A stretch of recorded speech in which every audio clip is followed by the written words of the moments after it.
What is going on, guys? It's KOJOFOREX, AKGB Emperor, aka Emperor of Blues. I'm back again on your screens with another very short video. I've got myself here with Terry, right? So what we want to do is just basically have a chit chat, brief conversation about forex trading, our journey so far. He's going to be throwing more questions to me. At the same time, I'm also going to be throwing more questions to him. I want to understand his psychology, his perspective, his game plan, you know, and then he can also tap from my game plan to where I've been now, right? So yeah, Terry, if you had 3 questions to ask me, what would be the number one? So question number 1, with your strategy you use, do you see yourself modifying it in any way? Maybe addition, subtraction, you know, fine-tuning it in any way? I think currently what I have, that's all it's going to be, you know, and I like it, and I've been using it for the past 4 years consistently, and then it's proven to withstand all type of market conditions. So if I'm going to change anything, then I'm upgrading from maybe this retail level to an institutional level. But as far as retail is concerned, trying to make money to survive, make money to live, make money to buy houses, cars, travel the world, I don't think there's anything different that I want to see or change in what I do currently. That brings me to my next question. Right. What's the next, you know, phase of KOJOFOREX? The next phase is something very huge, like something that if I decide to even discuss here, we may take up probably 2 hours because I have always been in the professional space, and I say this times without numbers, that I studied accounting. My dream, aim, and goal from school days was to be on Wall Street, right? And then obviously we understand where we come from. You know, you cannot just pick up yourself from some rags in Africa, Ghana, somewhere, and then suddenly throw yourself out on Wall Street, right? So with that reality facing life as it came, I knew that I gotta like start from somewhere, you know, and then obviously I didn't have my parents to sponsor me to go study abroad and say, okay, I'm doing my master's in Stanford or any you know, all those abroad schools. So I'm like, I might as well just, you know, start from the very scratch, which is the very basic one. And where is the very basic? Retail trading, right? And then like I understood that there's a cap to it, right? There's how far you can grow on a retail space, right? By growing from there, then I realized that I didn't want to always deviate from my professional space, which is like still aiming for that Wall Street type of, you know, aspirations, right? So what you want to expect from me is in the next 3, 4, 5 years, really diverting from that retail trading, my own funds, trading a few funds from family and friends, to a professional wealth management, you know, which is more like a family business type of a thing, right? But huge, you know, asset under management, talking about hundreds of millions of dollars, you know, under a hedge fund, right? Basically. So that's like that thing that you should expect in the next couple of years from me.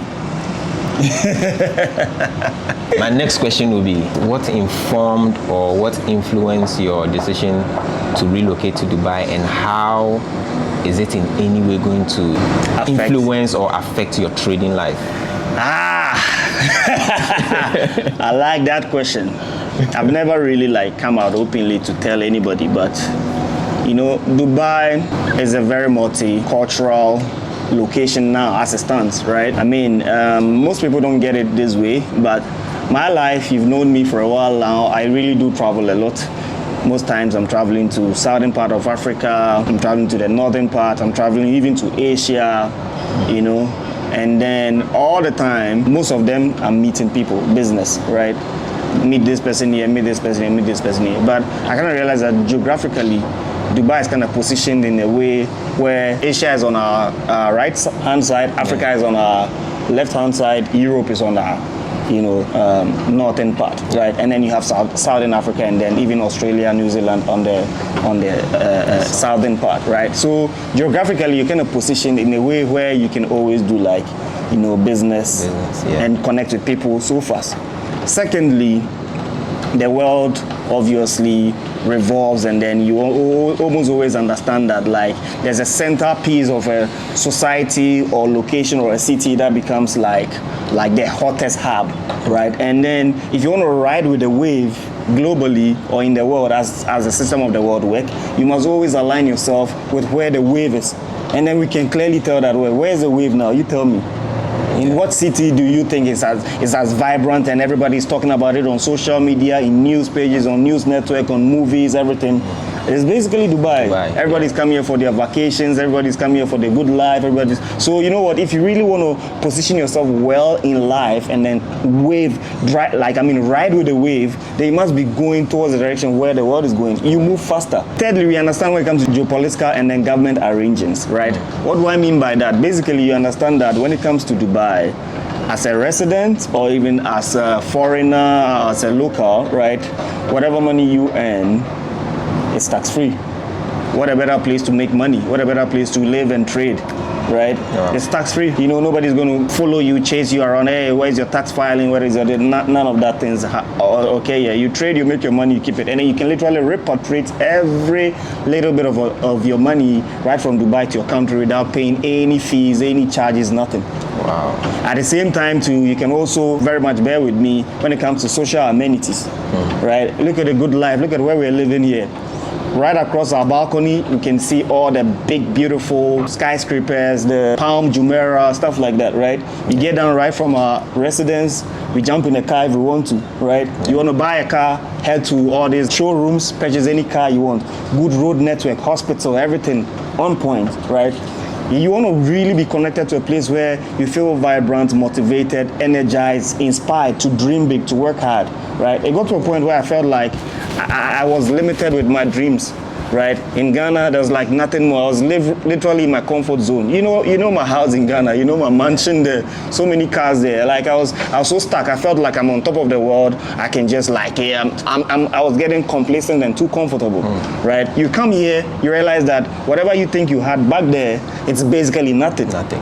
Yeah. What do you have? You're flexing with your Range Rover. You're flexing with your, Mercedes-Benz, BMW. You're here. People are flexing with what? Bugatti. What color is your Bugatti? You don't want to drive a Bugatti. You don't want to be flying in private jets. You don't want to be living in Burj Khalifa, the very toppest floor. You really want to live life. You really want to achieve the most. And then what a better place to get inspired to work extra harder. Look at the place we're living here. You can tell. Yeah. The cost of living, the standard to be able to settle in here.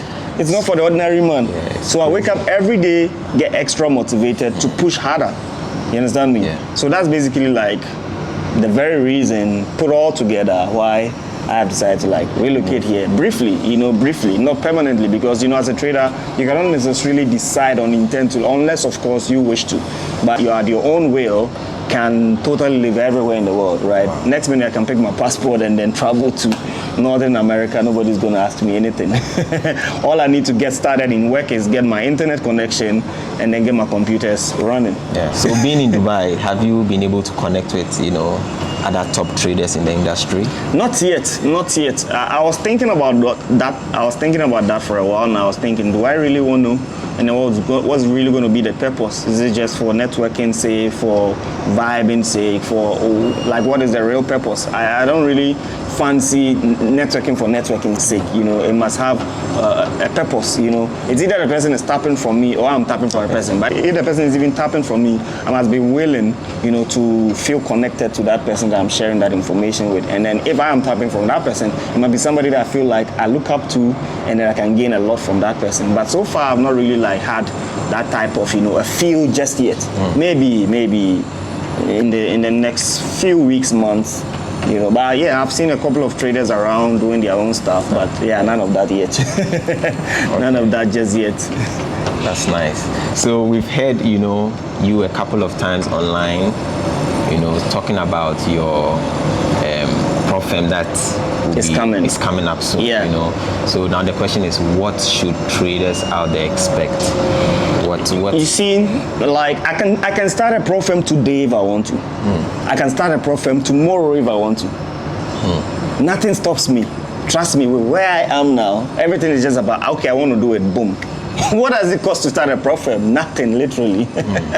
If you're at my level, literally, I'm not saying anybody at all. If you're at my level with the network I have, with the associations I have, with the informations I have, you can literally start. But why have I laid back? Number one, you must understand that prop firm, like the name suggests, is a business. It's a business. And you know how we create business. You have to birth it, you have to nurture it, you have to grow it, then it can become big. Big, yeah. Am I really ready for that? Was it really in my game plan for that? tell you the truth, let's say about a year, 2 years ago, it was never really in my plan. You know, when the prop firm really started getting their relevance, and then everybody wanted to jump in it, just quite recently. You know what I mean? Mine has always been the hedge fund. And then in the hierarchy of firms, in institutional firms or financial firms, prop firm probably will be like below a brokerage firm.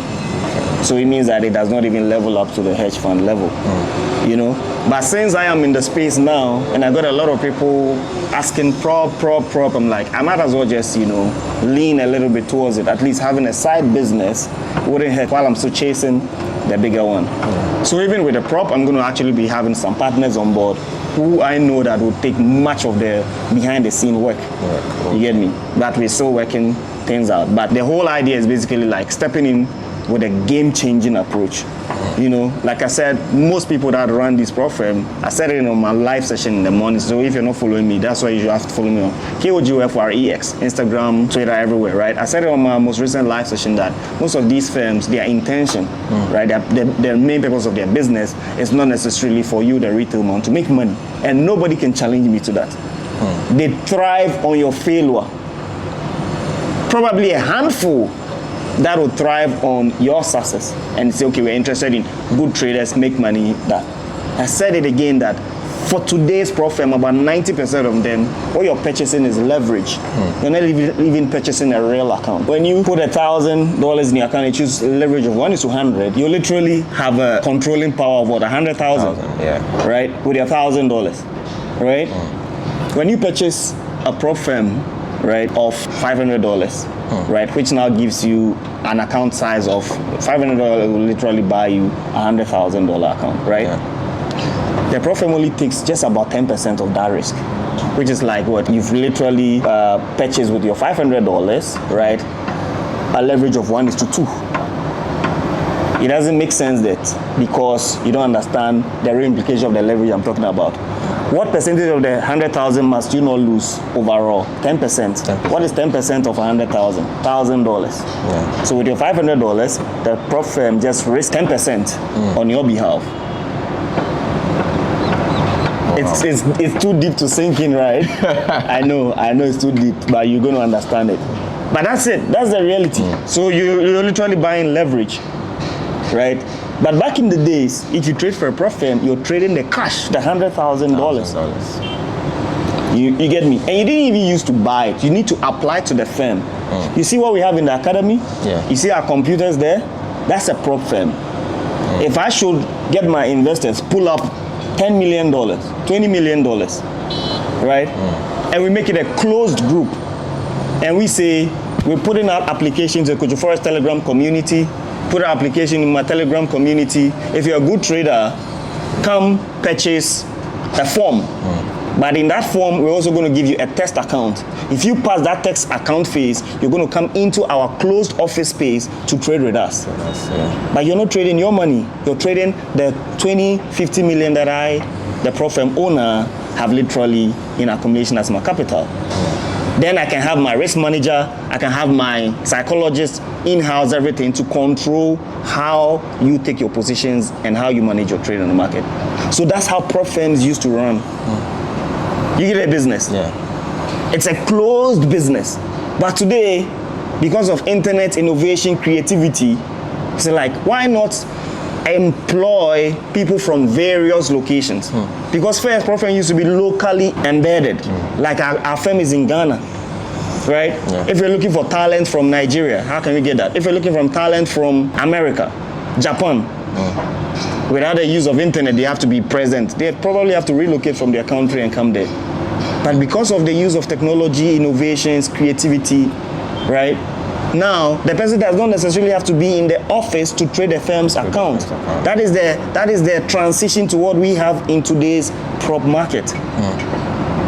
Do you get the idea? Yeah. So literally we have a prop firm, but not the today's retail traders' perspective of a prop firm. But we're going to create that retail traders' perspective of a prop firm very soon. That's too much to take in, right? Too much. No.